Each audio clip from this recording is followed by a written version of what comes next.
Hola, ¿qué tal? Soy la cadete de primer año, Estefanía Elena Sosa González, perteneciente a la Escuela Militar de Enfermería, y esta vez les voy a hablar sobre el sistema digestivo. De nuevo hice un mapa sinóptico para organizar la información sobre el sistema y que se nos sea más fácil su estudio. Bueno, primero que nada vamos a definir al sistema digestivo como un sistema muy complejo de órganos individuales, pero coordinados de manera nerviosa, endocrina y psíquica. Su finalidad va a ser la nutrición y el metabolismo de los alimentos, es decir, absorber todas las sustancias vitales para desarrollarnos. A su vez que también va a tener como función el evacuar los desechos que no nos nutren, que no nos sirven. Prácticamente este tubo va a estar dividido en dos grandes segmentos. Va a ser el intestino cefálico y el intestino de tronco. El intestino cefálico va a estar compuesto por la cavidad bucal, la lengua, los dientes, las glándulas salivales y la faringe. Aquí va a ocurrir el desmenuzamiento de los alimentos con la ayuda de los dientes. En esta cavidad bucal también se va a producir la percepción de los sabores a través de los corpúsculos linguales. Una vez que esté el bolo alimenticio en la cavidad bucal, va a pasar por un proceso de insalivación, es decir, va a ser lubricado por la saliva que la producen las glándulas salivales, y después de eso va a pasar a la faringe. Va a ser ya ahora sí deglutido. Y de la faringe va a pasar al intestino del tronco. El intestino del tronco va a estar formado por el esófago, el estómago, el intestino delgado y el intestino grueso.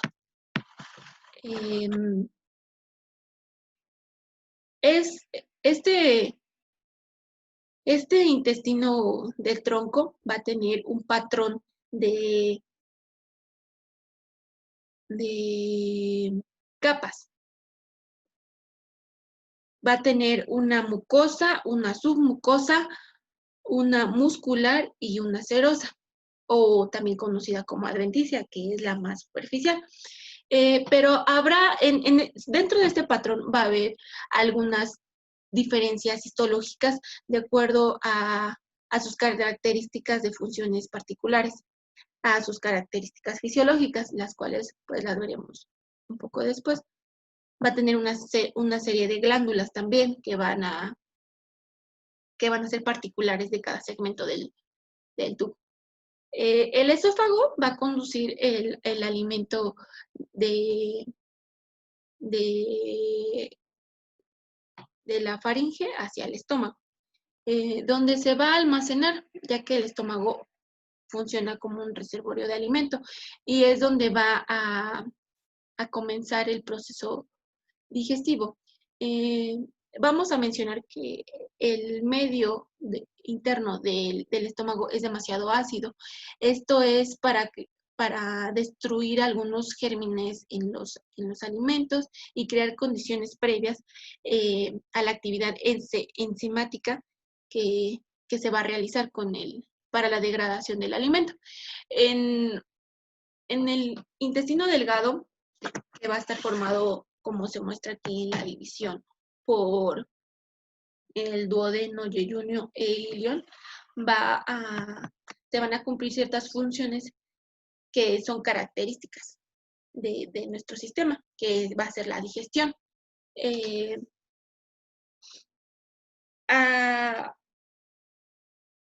Aquí se va a degradar los alimentos de forma química, y se va a realizar la absorción a través del epitelio del intestino delgado.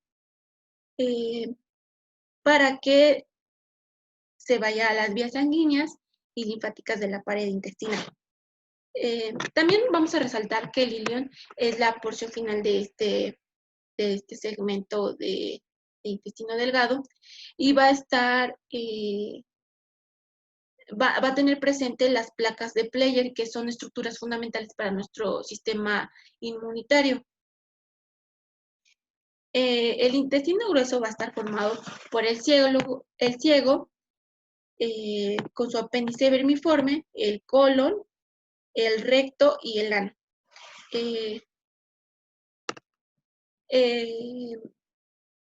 Bueno, el colon a su vez va a estar formado por su porción ascendente, transversa, descendente y sigmoides, el recto y el ano. Entonces, lo que va a hacer el intestino grueso va a ser va a ser la recepción de los restos no digeribles en el sistema, en el intestino delgado, y va a extraerles el agua, va a absorber los líquidos del kilo. Entonces, vamos a destacar que esta parte del intestino grueso va a tener una flora bacteriana fisiológica particular, la cual va a estar especializada y nos va a ayudar o va a degradar, es más, va a dar la asistencia para la putrefacción y los gases del kilo.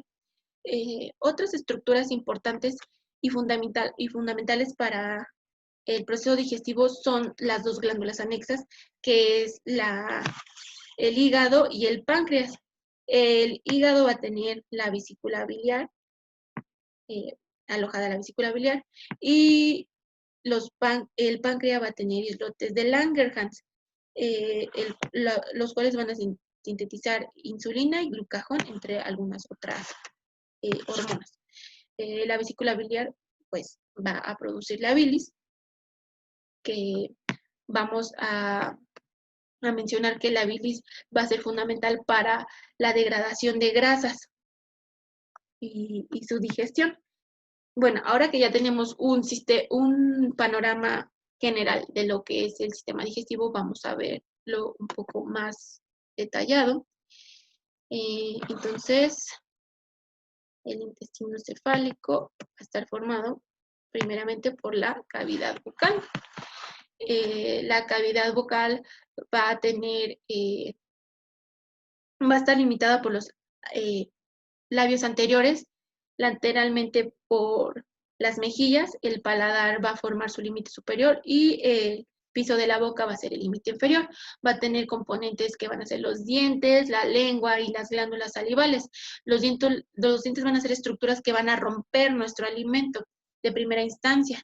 Entonces, van a triturar la comida y van a estar compuestos por esmalte, dentina y cemento.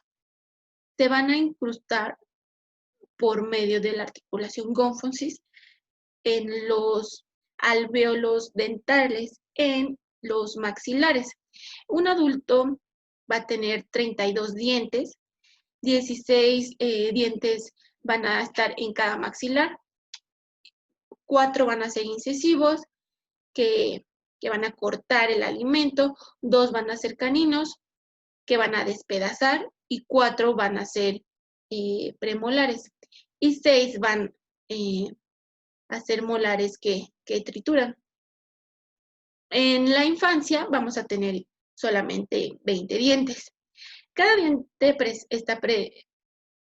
está conformado por una corona, que es la porción que está recubierta por esmalte, un cuello y una raíz. La raíz también va a estar conformada por cemento.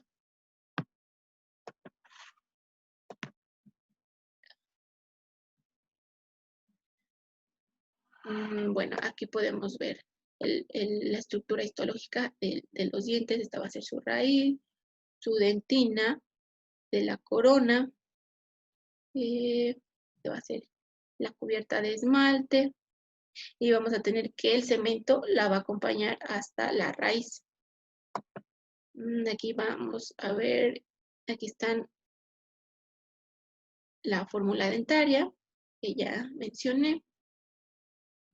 La lengua va a ser una estructura muscular que va a mezclar y dirigir el alimento hacia la parte posterior de nuestro tubo digestivo. Va a tener o va a articular los sonidos durante la comunicación, es decir, va a tener la acción del habla. Va a percibir los sabores de los alimentos por medio de las papilas gustativas y va a estar inervada por el nervio vago en su base lingual, en su tercio posterior va a ser por el glosofaringio y en sus 2 tercios anteriores por el nervio facial. Las glándulas salivales van a estar divididas en glándulas salivales mayores y glándulas salivales menores. Las mayores van a ser la glándula parótida, la sublingual y la submandibular. Las glándulas salivales menores se van a encontrar en la mucosa de nuestra boca, en la mucosa de nuestras mejillas y en las papilas linguales como la glándula de Von Eber. Estas glándulas van a producir saliva que durante la masticación, como ya lo había mencionado, va a humedecer y lubricar el alimento. Está compuesta por almilasa que va a estar compuesta por o contiene bicarbonato de sodio y también va a dirigir inicialmente a los hidratos de carbono, los va a digerir. Entonces, la producción diaria más o menos de la saliva va a ser de 1 a 1.5 litros al día. Y su inhibición va a ser cuando tenemos miedo, estrés o estamos en peligro, se nos seca la boca. La faringe. La faringe va a estar, como mencionamos en el sistema respiratorio, va a ser un órgano que va a pertenecer al sistema respiratorio y al sistema digestivo. Va a estar compuesto por la nasofaringe, la orofaringe y la laringofaringe. Va a tener epitelio pseudoestratificado cilíndrico ciliado y va a producir gran cantidad de tejido linfoide. Va a comunicar a través de las cuanas con la cavidad nasal en la orofaringe. Bueno, aquí vamos a ver un video donde están en acción nuestras glándulas parótidas, bueno, en general nuestras glándulas salivales van a aumentar nuestro bolo alimenticio y va a empezar la degradación por la almilasa. La lengua produciendo esos movimientos y ahí ocurre la deglución y va a llegar al estómago.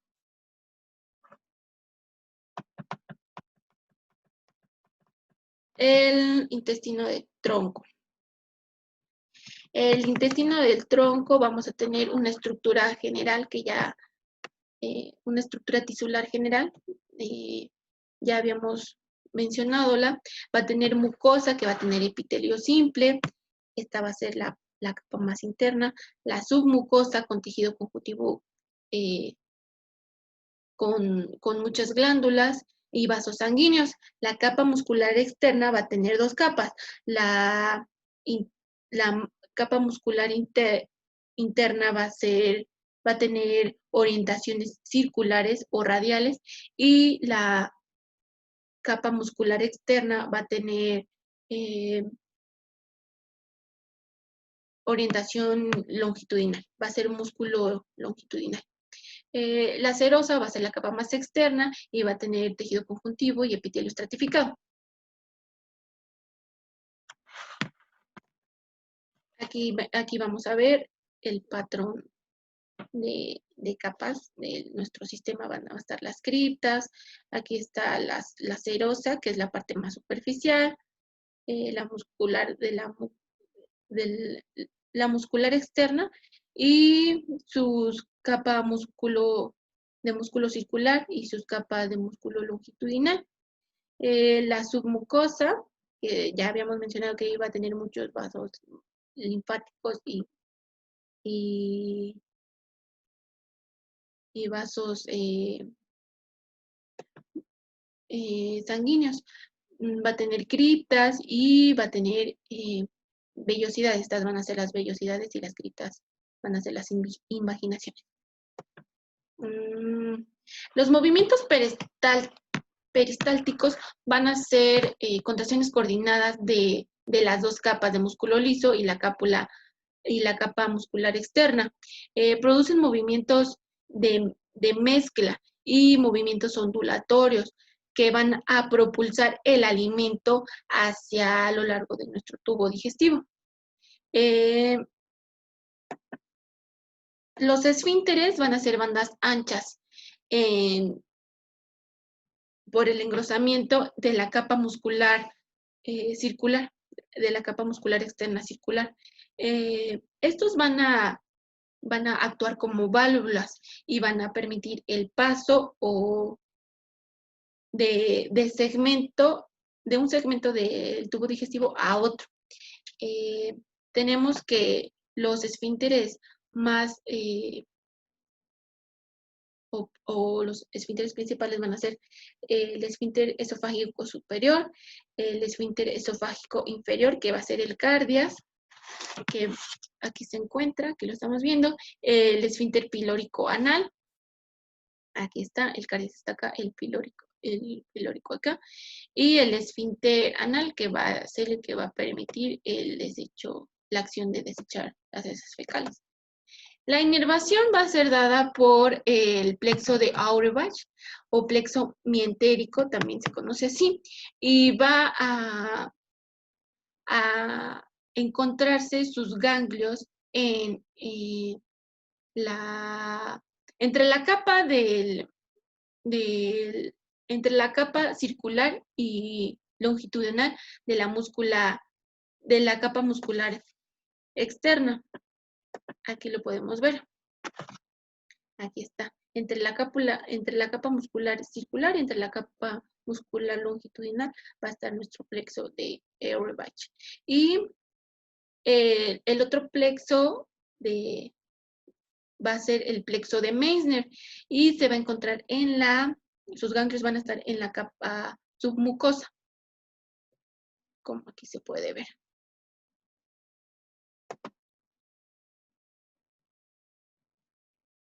El esófago entonces va a ser un tubo muscular contiguo de la faringe que comunica hacia el estómago por medio del cardias.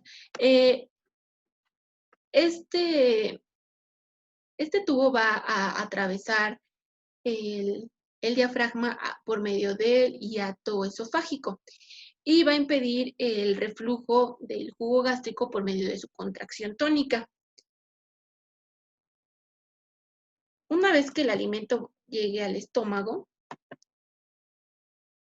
esta va a ser una cavidad rodeada de pared muscular fuertemente replegada y va a actuar como un reservorio de alimento, como ya lo habíamos mencionado. El estómago va a producir el ácido clorhídrico, que va a desnaturalizar algunas proteínas y va a iniciar la conversión de pepsinógeno, del precursor de pepsinógeno. El ácido clorhídrico también va a tener niveles aproximadamente de 1.5 a 2.5.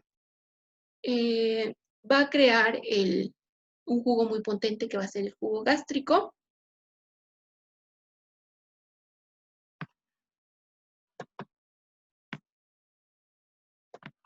Estas son las glándulas que va a tener, van a estar presentes en el estómago. Las glándulas parietales que van a producir ácido clorhídrico, y las células principales van a producir o sintetizar el pepsinógeno para la hidrólisis de proteínas. También tenemos que las células G van a producir ácido clorhídrico y por medio de la gastrina. Estas células G van a estar más arraigadas en la región pilórica, alrededor del esfínter pilórico. Y las células madre van a encontrarse en el cuello de las criptas gástricas, y las células glandulares tubulares van a desenfocar en las criptas, como lo vemos aquí. Estas son las criptas, las invaginaciones.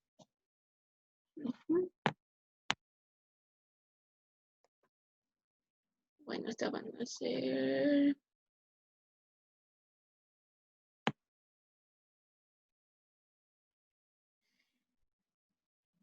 La regulación del jugo gástrico va a estar dada por el nervio vago, por medio de la acetilcolina, la histamina, que proviene de las células endocrinas. Actúa por medio de receptores de histamina y las células principales y la gastrina.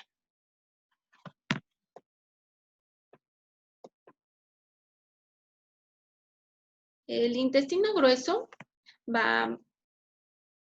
el intestino delgado va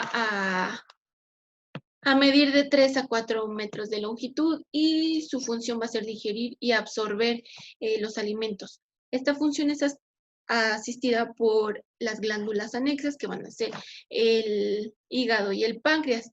El intestino delgado va a estar formado por el duodeno, yeyunio e ilion. Estos tres segmentos van a tener repliegues muy circulares, y van a tener válvulas de Cricking, que van a ser vellosidades y microvellosidades. Lo que les bueno, aquí va a estar los elementos, muestro los elementos de la estructura de la pared del intestino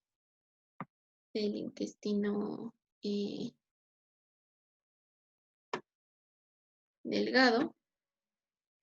Y aquí me acabo de dar cuenta que tengo un error. Intestino delgado. Sí. Aclaramos que estas son los elementos de la estructura del intestino delgado, que van a ser las vellosidades, los enteriocitos, las células calciformes, las células endocrinas, los linfocitos y las criptas. Estas vellosidades van a tener una estructura digitiforme, con revestimiento simple cilíndrico, con células absortivas con microvellosidades en su zona apical. Van a tener células calciformes, productoras de moco, y células endócrinas en su lámina propia. Estas vellosidades le va a dar al intestino delgado una superficie de absorción muy amplia, porque no solo va a tener una vellosidad, sino va a tener arriba microvellosidades. Los enteriocitos van a ser células cilíndricas absortivas que se caracterizan por su chapa estriada apical con más microvellosidades y absorben diariamente de 7 a 8 litros de líquido en la luz intestinal. Las células calciformes van a producir MUC2, moco, por medio de exocitosis. Las células endocrinas van a encontrarse en las criptas y en las bases de las microvellosidades y por exocitosis van a producir colecistoicina y secretina, somatostatina y biógena y serotonina. Entonces tenemos que el duodeno va a estar formado por va a tener más bien forma de herradura y va a tener válvulas de Kreiki y va a ser el único que va a tener glándulas de Brunner en la submucosa, las cuales producen una secreción alcalina con moco y bicarbonato para neutralizar el jugo gástrico. Este segmento del tubo digestivo va a ser el único que va a tener estas glándulas de Brunner. Aquí va a ocurrir la mayor parte de la digestión. Cuando el duodeno va a recibir el alimento, va a recibir secreciones también del hígado y del páncreas, ricas en enzimas y bicarbonato para neutralizar la acidez.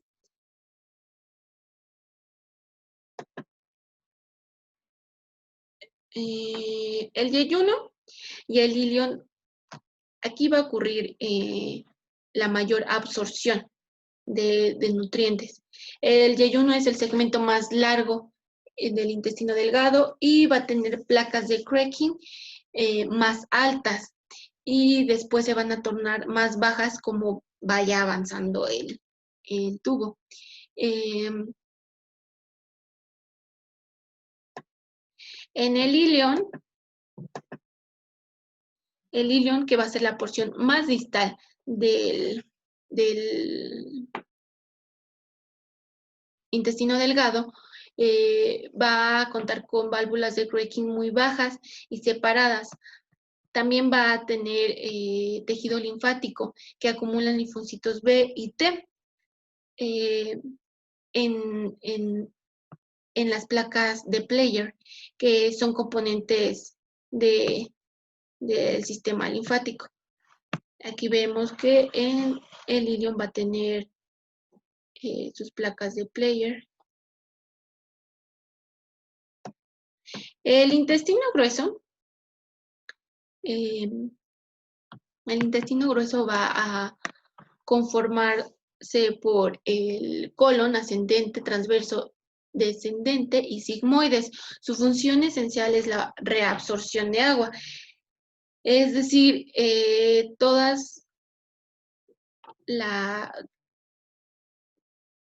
va a reabsorber el agua y todo lo que no se reabsorbió en el intestino delgado. Tenemos que va a tener una reabsorción de agua y también va a alojar bacterias simbióticas de E. coli.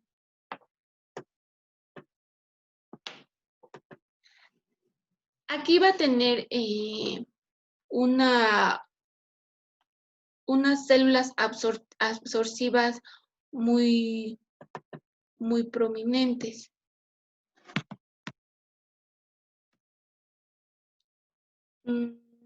El ciego y el apéndice. El ciego va a recibir el alimento no digerido y la apéndice va a ser uno de sus anexos. El ciego va a absorber electrolitos principalmente el sodio y el potasio.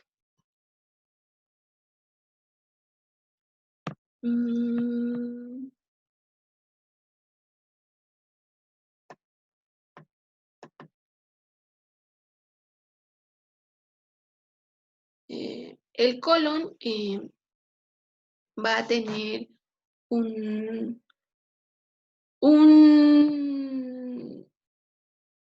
reabsorción de agua va a presentar pliegues semilunares y cada separación entre cada pliegue semilunar va a formar las austras, que son las dilataciones. Vamos a tener que el quilo espesado en el colon contiene una flora bacteriana e intestinal fisiológica, la mayor parte anaeróbica, muy especializada, que va a ser la Bacteroides bifidus, que va a tener una actividad de la putrefacción, la fermentación y la producción de gas en la luz del intestino grueso. El conducto anal, aquí va a haber una transición entre el recto y el ano y sus epitelios, que va a tener una mucosa colónica típica en el recto, y en la piel anal va a tener un epitelio estratificado plano queratinizado.